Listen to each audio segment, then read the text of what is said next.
Hey everybody, this is AJ with Beer City Woodworking, and today we're going to show you how to make your very own cornhole boards. You know what to do, make sure you hit the like button, make sure you hit subscribe, and without further more, let's get into the video. For this project, you're going to need 4 8-foot 1x4s, a 2x4 for your legs, and 2 pieces of 24-inch by 48-inch plywood. Measure your length and width of the plywood so you know what to cut your 1x4s down to. Be sure that you leave about a 1/4 inch of room around the outside so you can flush trim the plywood right to the 1x4s later. I cut my smaller pieces down to 22 1/4 because they sit on the inside of the long pieces, and each 1x4 is actually 3/4 of an inch thick. Hearing something real powerful for someone.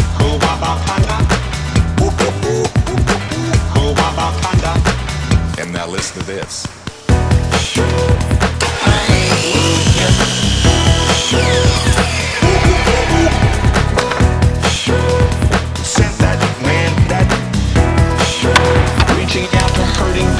Assemble your pieces to make sure that everything fits properly. Now it's time to drill those pocket holes. Whoa. Before you just go drilling these pocket holes, you have to set up your jig. Make sure that you set the depth of the bit using the collar and an Allen wrench. You want the bit to sit about 1/8 inch up off the bottom of your jig. Oh, there it is.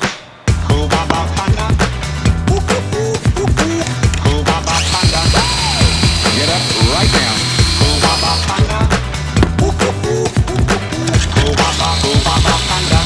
There it is again.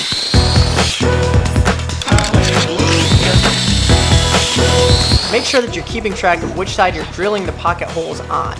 You only want to do pocket holes on the ends of the smaller boards, so that way you can screw them together to create the frame.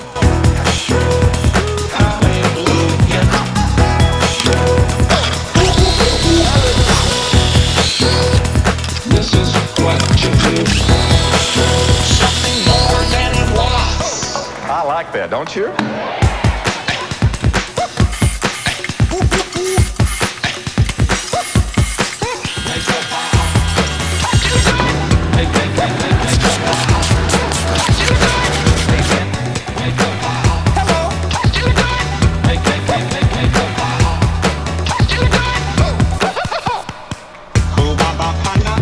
To put together the frame, just simply apply glue to the ends of the small boards, and then using those pocket holes, put screws.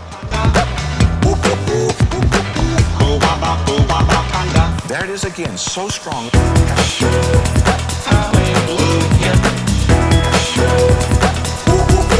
Oh yes. I like to use a bar clamp to hold the piece in place so nothing moves out while I'm screwing it in.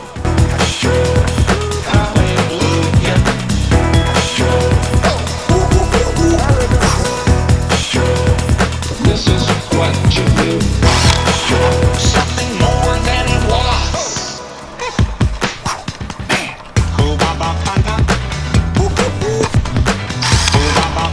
I'm hearing something real powerful for someone.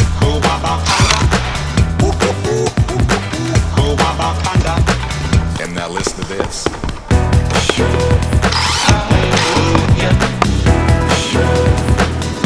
Now pine wood rarely comes straight, especially from Lowe's or Home Depot, so when you apply your centerboard, go ahead and put that bar clamp and strap it in, and that should square everything all around.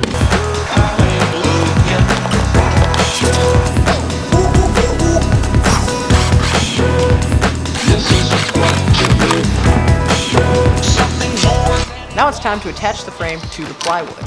Go ahead and apply some glue to the side that the pocket holes face. That is very important because you don't want to have glue on the side that you won't be attaching to the plywood. What I like to do is clamp it down to make sure that I have that little bit of overhang that I can flush trim up later. Once everything seems to be in place, I go ahead, clamp it down, and put the screws in. Right now.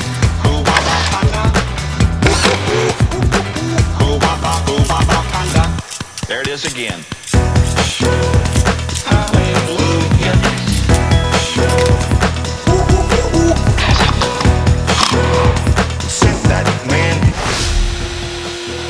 Take your flush trim router bit, make sure that the depth is deeper than the plywood, and go ahead and trim that sucker up. Now the hole for the cornhole board is supposed to sit 9 inches from the top to the center of the hole and 12 inches from each side to the center of the hole. So I like to measure the plywood because sometimes it can be a little bit different, and put the hole halfway in between and 9 inches from the top. Find your center point, and if you have a 6-inch hole saw, you can go ahead and just drill the hole right in. If you don't have a hole saw, what you can do is you can take a piece of wood, measure 3 inches out, drill 2 holes in it, one for a pencil, one for a screw, and attach it as shown here. We're going to use a jigsaw to cut this hole out, so we need to create a hole using an arbor pit. There it is again, so strong.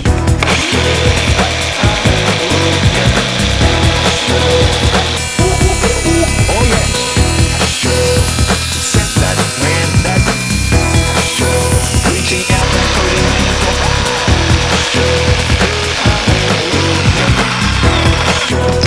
Take a drum sander, I just attach mine to my drill, and go ahead and clean that hole up.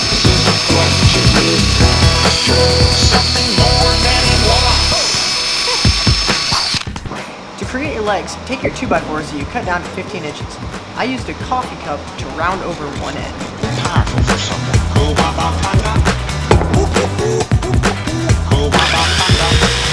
now listen to this.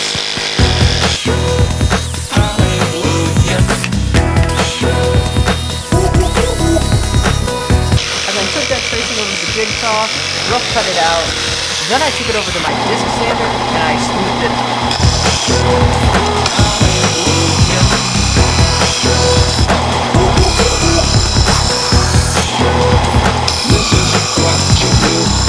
Once those are done, set them aside and come back.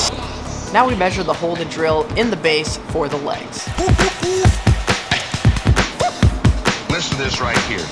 I heard then, it was like the Lord spoke that through me then. Oh, there it is.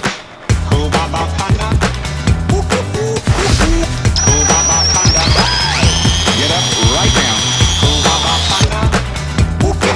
Measure the height of where your bolt comes through at. For this, it was 1 3/4 inches.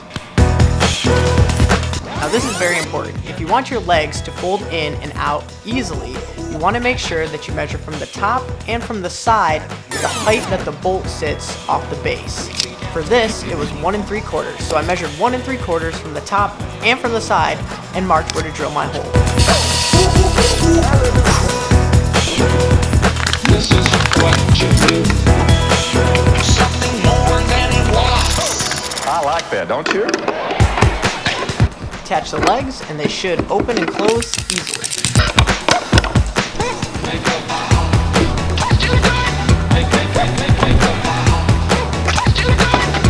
Now this is kind of a cool trick. In order to get the board to sit 12 inches off the ground, I just stacked up some scrap wood and measured out from the bottom to the top to make sure that it sat 12 inches up. I then slid it to the edge of the table, opened up the legs, and drew a pencil mark where I needed to cut them with my miter so they'd sit flat on the ground. There it is. Then I took a round over bit and just went around the whole outside and the inside of the hole. Oh yes. Set that man, that reaching out to hurting people.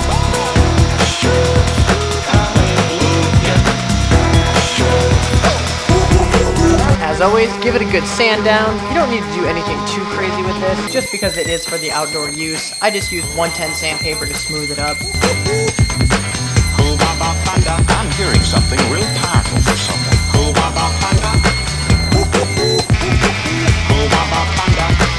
And now listen to this.